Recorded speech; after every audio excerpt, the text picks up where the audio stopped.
జై తెలంగాణ. పెంచుకుంటే పెరిగేది ప్రేమ, పెంచుకుంటే పెరిగేది ప్రేమ, పంచుకుంటే తరిగేది బాధ. పెంచుకున్నా పంచుకున్నా ప్రేమ, పంచుకుంటే తరిగేది బాధ. పెంచుకున్నా పంచుకున్నా పంచుకుంటే తరిగేది బాధ. పెంచుకున్నా బతుకమ్మని మాట్లాడవలసిందిగా కోరుతాం. జై తెలంగాణ. జై తెలంగాణ. నిజామాబాద్ బిడ్డలందరికీ జై తెలంగాణ. ధన్యవాదాలు తెలియజేస్తాం. నిజామాబాద్ బిడ్డలందరికీ అనేక రకాలైనటువంటి ధన్యవాదాలు. ఇబ్బందులు ఎదురైనా బిడ్డలందరికీ అనేక రకాలైనటువంటి నష్టాలు ఎదురైనా ఇబ్బందులు ఎదురైనా నేను నిప్పు లాంటి నిజామాబాద్ బిడ్డను కాబట్టి నష్టాలు ఎదురైనా ఇబ్బందులు ఎదురైనా నేను నిప్పు లాంటి నిజామాబాద్ బిడ్డను కాబట్టి ఎదురైనా పిడికిలెత్తి అన్ని నిప్పు లాంటి నిజామాబాద్ బిడ్డను కాబట్టి అందరినీ కూడా పిడికిలెత్తి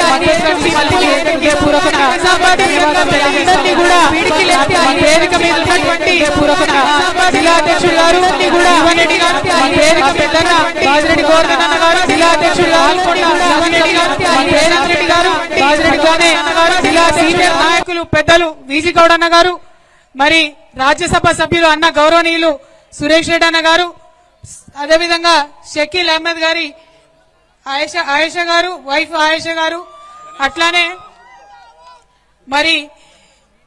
మరి ఇక్కడ పట్టణానికి సంబంధించి నిజామాబాద్ అర్బన్ కి సంబంధించినటువంటి శాసనసభ్యులు గణేష్ గుప్తా అన్న గారు, జెడ్పీ చైర్మన్ గారు విఠల్ రావు గారు, అదేవిధంగా వేదిక మీద అందరూ సీనియర్ నాయకులు డిసిఎంఎస్ చైర్మన్లు అందరూ ఉన్నారు.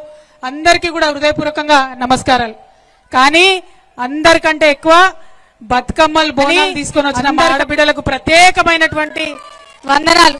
ఇంత ఎండలో ఇంత కష్టపడి బోనాలు బతుకమ్మలతోని డప్పులతో ఎదురొచ్చినటువంటి మా అన్నలందరికీ కూడా హృదయపూర్వకంగా నమస్కారాలు. మరొక పక్క వలలేసుకొని చేపలు పట్టుకొని గొర్రె పిల్లని పట్టుకొని గొంగడేసుకొని మరి పెద్ద ఎత్తున వెదురు బుట్టలతో ఎదురొచ్చినటువంటి మా బీసీ అన్నదమ్ములందరికీ కూడా హృదయపూర్వకంగా ధన్యవాదాలు తెలియజేస్తా ఉన్నాను. మరి ఇవాళ నిజంగానే దసరా లెక్క అనిపిస్తున్నది నాకైతే. అంతేనా? అంత పెద్ద ఎత్తున మిట్ట మధ్యాహ్నం ఎండ కొడుతుంటే వెన్నెల్లో నిల్చున్నట్టు అందరు నవ్వుతా ఉంటే మనసు పులకరించిపోతా ఉన్నది. నిజంగా పడ్డ కష్టమంతా కూడా ఒక్క నిమిషంలో మర్చిపోయినా అని చెప్పి ఈ సందర్భంగా మీ అందరు కూడా తెలియజేస్తా ఉన్నాను. మీకు తెలుసు దేశంలో జరుగుతున్న పరిస్థితులు మీకు తెలుసు. కేసీఆర్ గారిని ఎదుర్కొనే దమ్ము లేక ధైర్యం లేక కేసీఆర్ గారి బిడ్డలైనటువంటి నా మీద రామన్న మీద కేసులు పెట్టే ప్రయత్నం చేస్తా ఉన్నారు. మాది భయపడే బ్లడ్ కాదు, భయపెట్టే బ్లడ్. అసలు ఎట్టి పరిస్థితుల్లో భయపడేదే లేదు. మేము తప్పు చేయలేదు కాబట్టి నా మీదైనా రామన్న మీదైనా కావాలంటే ఇంకెవరి మీద కేసు పెట్టుకున్నా బీఆర్ఎస్ నాయకులం నిప్పు కణికల్లాగా బయటకు వస్తామని చెప్పి ఈ సందర్భంగా తెలియజేస్తా ఉన్నా. ఎందుకైతున్నాయి కేసులు? ఇవాళ కేంద్రంలో ఎదిరించి మాట్లాడితే కేసు, అవో చైనా వాడు బార్డర్ లోపలికి వచ్చిండు మరి చూసుకొని జరా అంటే కేసు, మరి ప్రజలకు మంచి జరుగుతలేదంటే కేసు. ఇక రాష్ట్రం సంగతి అయితే చెప్పనే అవసరం లేదు. ముఖ్యమంత్రి పేరు మర్చిపోతే కేసు,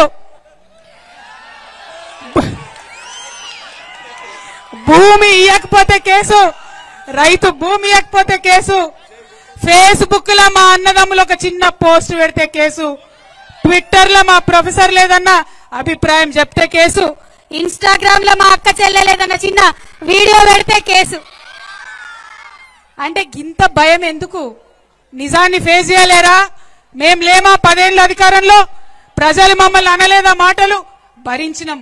ఎందుకంటే బరువు ఎత్తుకున్నాడు, బాధ్యత ఉన్నాడు, 10 మందికి పని చేయాల్సినోడు ఓపికతో ఉండాలి. ప్రజలకు కష్టాలు వస్తాయి, వాళ్ళకి ఇబ్బంది అవుతుంది. ఇబ్బంది అయితే నువ్వు పరిష్కారం చేస్తావనే నీకు నాయకత్వం ఇస్తారు, ఉట్టిగానే ఇయ్యరు, టైంపాస్కి ఇయ్యరు. మరి ఆ విషయం మర్చిపోయి ఇవాళ కేంద్రంలో గాని రాష్ట్రంలో గాని ఎదురు మాట్లాడితే కేసులు పెట్టేటటువంటి పరిస్థితి ఉంది. అందుకే చెప్తా ఉన్నా, ఈ కేసులు మమ్మల్ని భయపెట్టలేవు.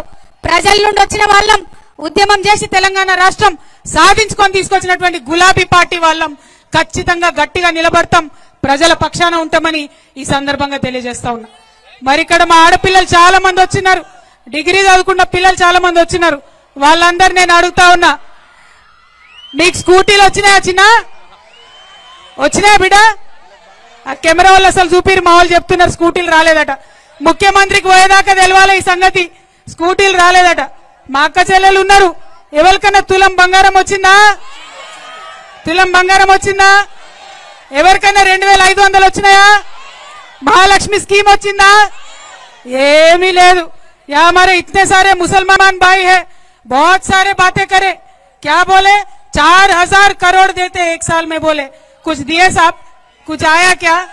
इमाम मौजनों को तक तनख्वाह नहीं आया था, हम लोग पूछे असेंबली में, उसके बाद डर के रिलीज करे। लेकिन आज तक जो मुसलमान स्टूडेंट को क्या बोले, 10वीं पास हो गए तो 25,000, इंटरमीडिएट पास हो गए तो 50,000, डिग्री पास है तो 1 लाख, उनके मर्जी में जो आए बोले, एक भी आज तक उनका वादा पूरा नहीं हुआ। और खासकर हमारे मुसलमान भाई बहनों से मैं बोलना चाहती हूँ, क्या बोले थे कांग्रेस वाले, शादी मुबारक में स्पेशली मुसलमानों को 1,60,000 रुपये दूंगा, उसके साथ साथ 1 तोला सोना भी देते बोले। किसी को मिला क्या अम्मा? कहीं आया क्या किसी को? ఇప్పటిదాకా కూడా కేసీఆర్ పైసలే వస్తున్నాయి. గవే 2000 గవే కేసీఆర్ సార్ ఇచ్చిన పైసలే ఇప్పటిదాకా వస్తున్నాయి. బీరాల్ వారికి నానాడు మేము ఇస్తాం 4000, అధికారంలోకి రాగానే ఇస్తాం 4000 అన్నారు.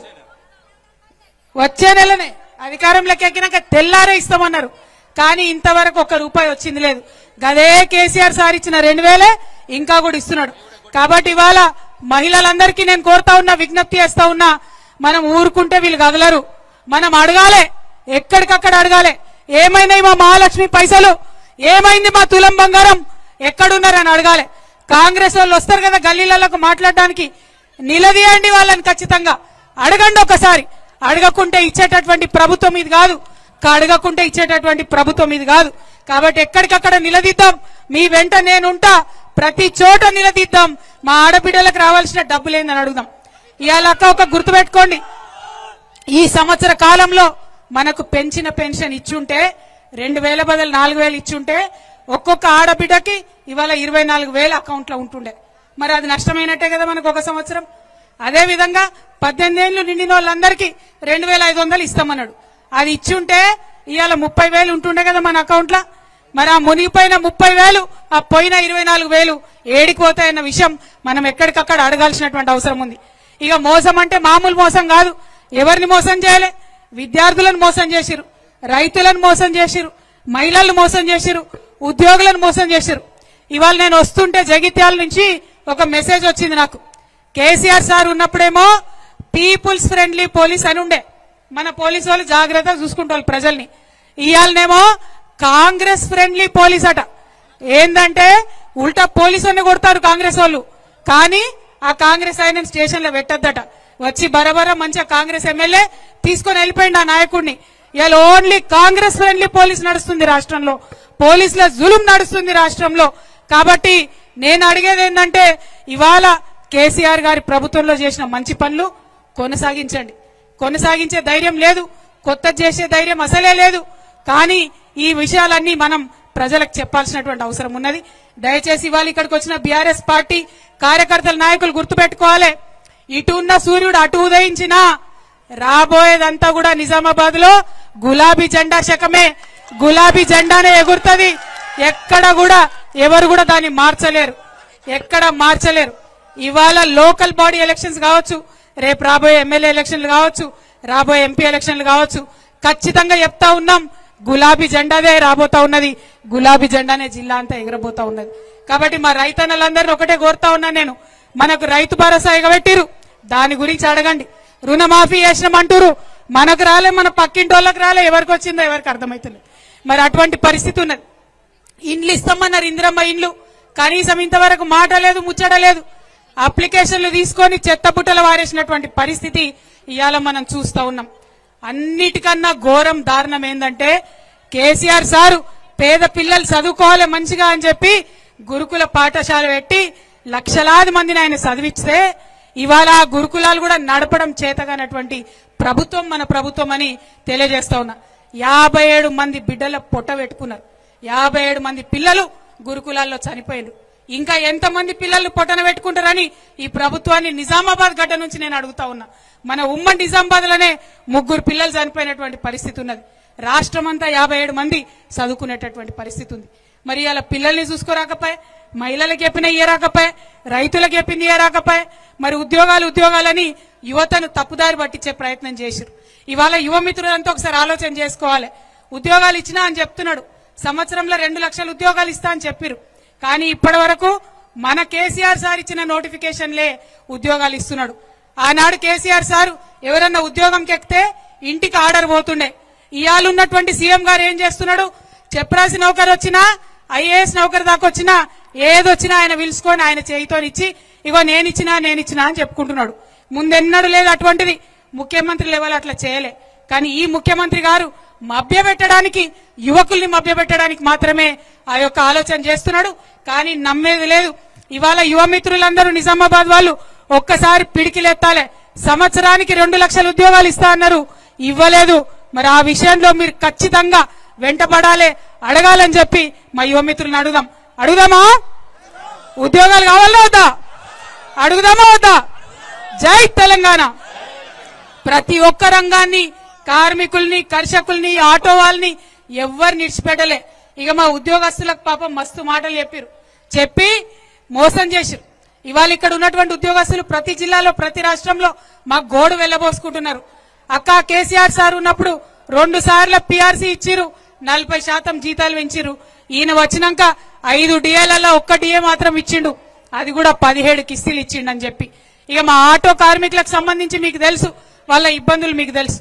మహిళలకు ఫ్రీ బస్ ఇచ్చిరన్నారు, మేము స్వాగతించినాం, మంచి పని చేసిరు. కానీ ఫ్రీ బస్ ఇచ్చినట్టు ఇచ్చి బస్సుల సంఖ్య తగ్గించేసిరు. దాంతో ఇటు మహిళలకు ఇబ్బంది, అటు ఆటో వాళ్ళకి ఇబ్బంది, అన్ని రకాలుగా కూడా ప్రజలందరినీ ఇబ్బందికి గురి చేస్తున్నటువంటి ఈ ప్రభుత్వం విషయం దయచేసి మనం ఆలోచన చేయాలి. అన్నిటికన్నా ఎక్కువ పెద్ద కుట్ర ఈ ముఖ్యమంత్రి గారు చంద్రబాబు నాయుడు గారి శిష్యుడు. ఈయన ఏం చేస్తున్నారు ఇప్పుడు? మనకు తెలంగాణ తల్లి ఉండొద్దట, మన తెలంగాణ సంస్కృతి అయినటువంటి తెలంగాణ తల్లి వద్దట. కాంగ్రెస్ మాత చెయ్యి గుర్తున్న కాంగ్రెస్ మాత బొమ్మను సెక్రటేరియట్ లో పెట్టిండు. ఇక మనం ఆమెనే దేవతను కొలవన్నట, మన తెలంగాణ తల్లిని మనం మర్చిపోవాలన్నట. మరి ఇక్కడ మన వెనుక కనబడుతున్నాయి ఇట్లా వేల సంఖ్యలో మనం తెలంగాణ అంతా పెట్టుకున్న తెలంగాణ తల్లి, ముద్దుగా బతుకమ్మ పట్టుకున్నటువంటి తెలంగాణ తల్లి, ఆమె వద్దని చెప్తున్నారు. మరి దానికి మనకు ఒప్పుకుందామా? ఒకసారి ఆలోచన చేయాలి. మన తెలంగాణ తల్లి మనకు కావాలన్నా వద్దా? మన తెలంగాణ తల్లి మనకు కావాలన్నా వద్దా? తెలంగాణ తల్లి మాదిరా, కాంగ్రెస్ తల్లి మీదిరా. తెలంగాణ తల్లి మాదిరా, తెలంగాణ తల్లి మాదిరా. మరి మన సంస్కృతి మీద, మన పొట్ట మీద, ప్రతి ఒక్క అంశం మీద దాడి చేస్తున్నటువంటి కాంగ్రెస్ సర్కార్ని ఖచ్చితంగా ఎదిరిద్దాం. ఎన్ని కేసులు పెట్టినా, ఎన్ని నిర్బంధాలు చేసినా భయపడేదే లేదు. నిజామాబాద్ జిల్లా అంటే బీఆర్ఎస్ కు అడ్డా. ఆనాడు తెలంగాణలో కూడా మొట్టమొదట జెడ్పీ చైర్పర్సన్ గెలిపించినటువంటి జిల్లా, అనేక మంది ప్రజాప్రతినిధులను గెలిపించినటువంటి జిల్లా. మళ్ళొకసారి నిజామాబాద్ పవర్ అక్కడ సీఎం గారికి రుచి చూపిద్దాం.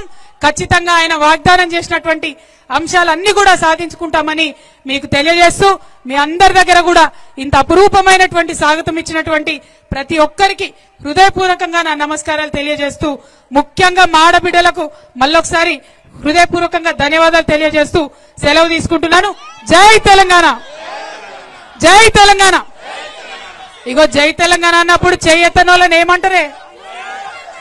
జై తెలంగాణ, జై కేసీఆర్, జై బీఆర్ఎస్, జై తెలంగాణ. కేసీఆర్ గారి నాయకత్వం.